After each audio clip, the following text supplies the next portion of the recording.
Welcome to the narrowboat that James built. Hope you're well. Thanks for joining me. Well, I've been using this method stuff today. This is embarrassingly, this is the first time, obviously it's not the first time I've cleaned a kitchen, sorry, the galley, but it's the first time I've used something other than water or swarfiga. So for once, this place actually smells really nice. It's this, I don't know what the wild rhubarb, but you know, it smells like a house, you know, like it should do, like nice and clean and stuff. So it's really good. I've done my washing, it's all drying outside on the roof, my washing up that is.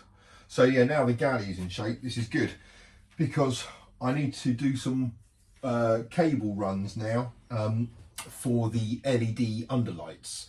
I've got some of these LED light diffusers to go in, so I'm thinking I'm going to have one under here in the galley and on that side there. Then obviously it'll break where the fireplace is, no point doing it behind there, and then it'll go up to the dinette and then from the fireplace all the way to the bow of the boat. That bit's going to look great. It's got a solid line all the way up.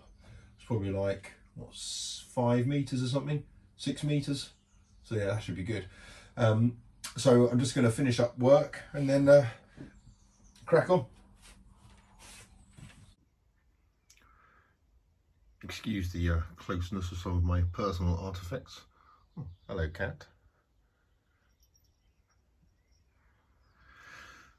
So, the cables for the LED downlighters, or the under gunnel light, shall I say. Now, I'm in a bit of a quandary because the electrics panels and gubbins are all going to be here somewhere. And obviously the lights are going to be going underneath there and underneath the other side. And all the interior lights I designed to run off these bus bars here.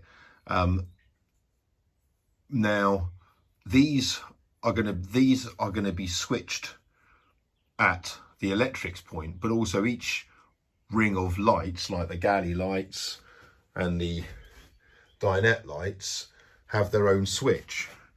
And I don't really want the under gunnel lights to turn on, to be on all the time, nor do I want there to be a switch really for them anywhere particularly visible, because I don't know, I don't really know why. It's probably because I want them all on or not at all.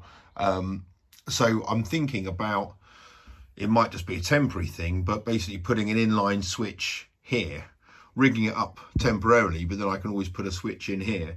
But that does mean having them all on one circuit, which again, I don't think is going to be that much of a problem because, well, that's just the way it is, I guess. It's only for mood and effect anyway, so yeah, that'll be the plan. Well, I've already got the cables for the port side under gunnel lights, so now I'm just measuring out the ones for the starboard side. So they're going to go obviously into that bit there, and here I've got some conduit already here, but I tried to kind of get this so the ceiling panel would come flush up here and you'd kind of hide it all. The reality is I'm never going to get that to work for all the cables I've got to run back and forth. Bear in mind I've got to wire the kitchen, it's a galley, I've got to wire the media like TV and all that kind of stuff, which is all going to be over there. So all those cables do need to come over here. So what I'm going to do is kind of just box in this bit here so these cables can run that way and just down, and they can still fit in that gap there and go underneath there. So hopefully this will just be one solid panel, I won't have to have everything in there.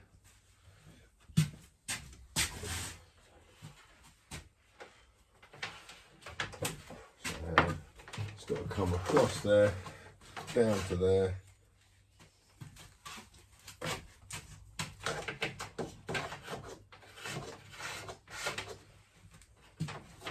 Down to there. It really only needs to go underneath to the gunnel, but I'm going to give myself a bit of extra slack just to be safe.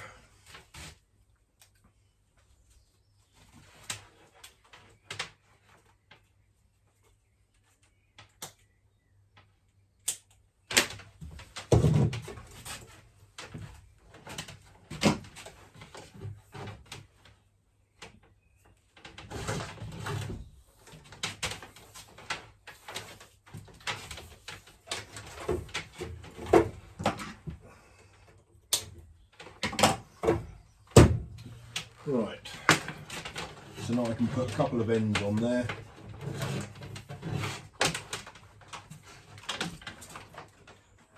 That'll go into there. Right.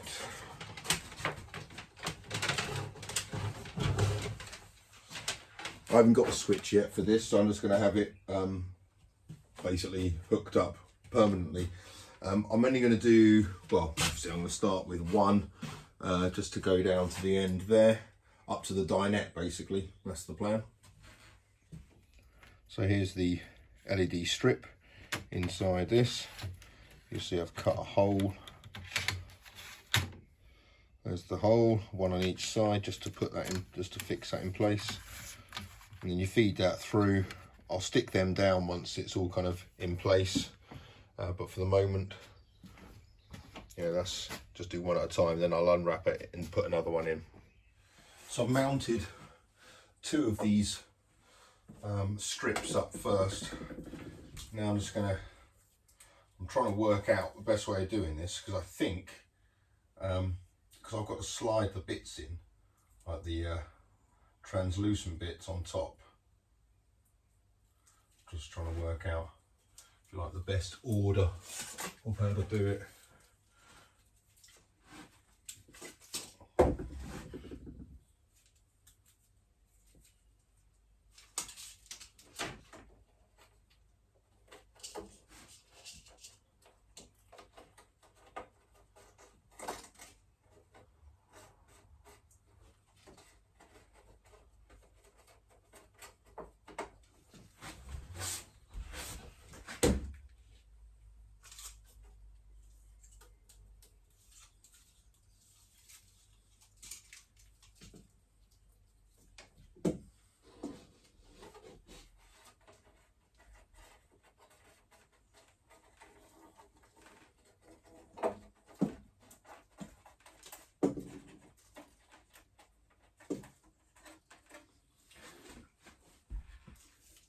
Now this run is going up to the dinette and then ending, because obviously the cushion at the dinette will be kind of taking over at that point.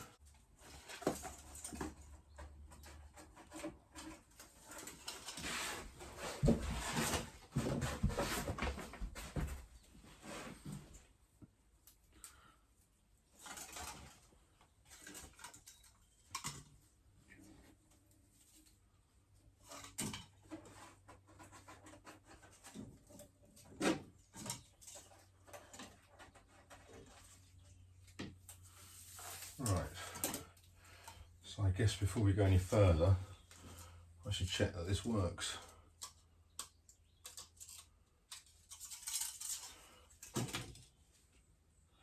Right, and that takes me on to the next bit, power. Okay, so the power is going to be going into that bus bar up there. So I'm just going to put the connectors on now. So the LEDs come with this very standard kind of power controller. The idea is the power goes in there.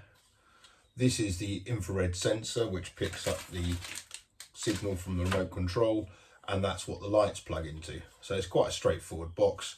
And as you'll see on the front,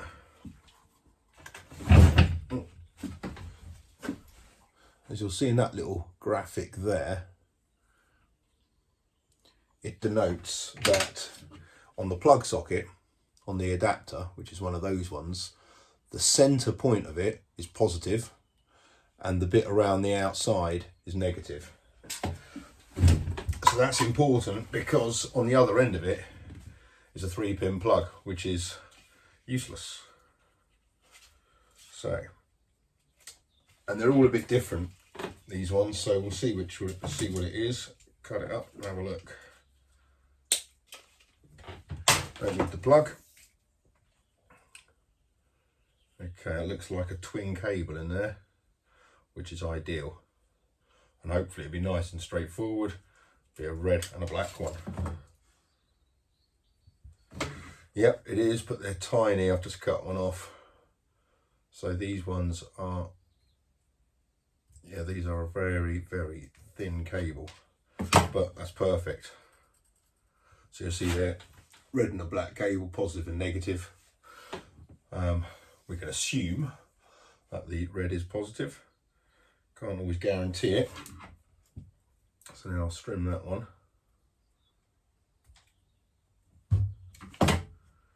And I need to put some connectors on that, and you'll see that these cables are just really, really thin. They are 0.5s. So I'm going to cut up a lot more of this and make these cables basically double them up.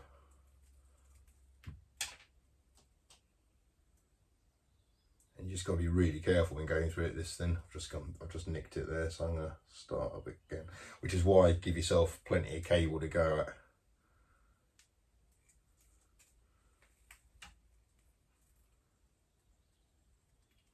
Right, that's a better one.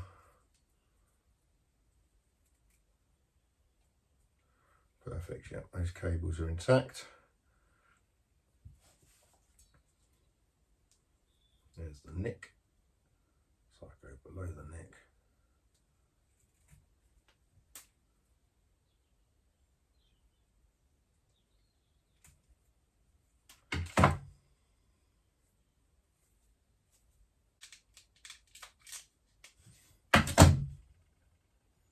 Good, right, so there's the connectors done. And then that one will plug in to there. So there's quite a lot of bits to hide here, so I think this is all going to have to go underneath the gunnels, and if it's all working fine then I might have to shorten this by quite some way. I can also just tie it up like that, I guess, for the time being. Right, that's one done. And the negative. Okay. Those will come down into there.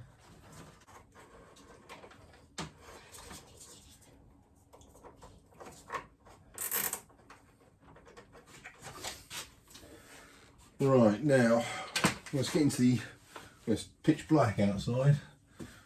Obviously I've got to test the light, so night time is the time to do it. So those are connected.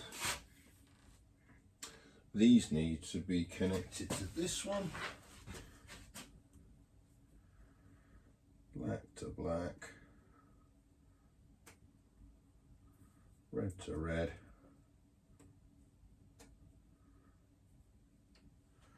Whoa! Fused. Shit. Okay, disconnect battery.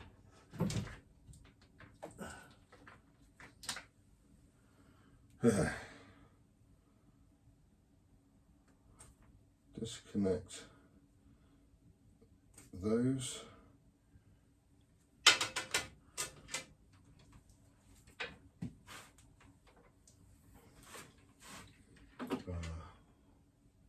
Find torch.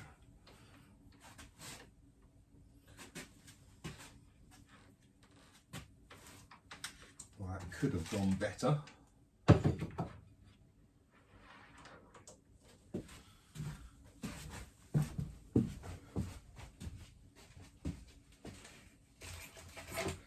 Can't find torch.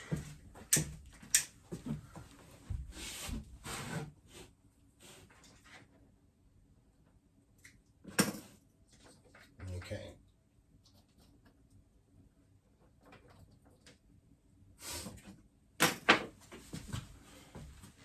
Right, we're back up.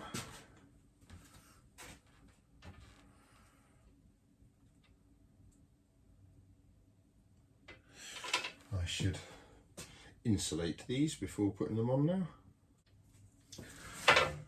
Okay. Now, that's ready for the lights. Lights are in. Let's give this a go. Let's get you guys ready. Putting those under gunnel lights in last night took forever. I don't know why. It took, I left the boat last night at midnight, maybe just before midnight, something like that. So it took forever to get them up. There's loads of footage, so hence the fact that this is part one of a two-parter. I mean, and it didn't really go to plan last night, getting that stuff. I mean, I fused the lights, had to work in the dark for a bit. But I got there in the end, and I've got to say the result, I mean, granted, I've only done from the back door to the dinette, so I've done about a fifth, maybe a sixth of the entire layout that I need, but the results are just amazing. I mean, I'm a real lover of coloured LEDs, but wow, yeah, under gunnel lighting is just the way forward. It's almost a good enough reason in its own to buy a narrowboat. Anyway, until tomorrow, hope you guys are well. Bye bye.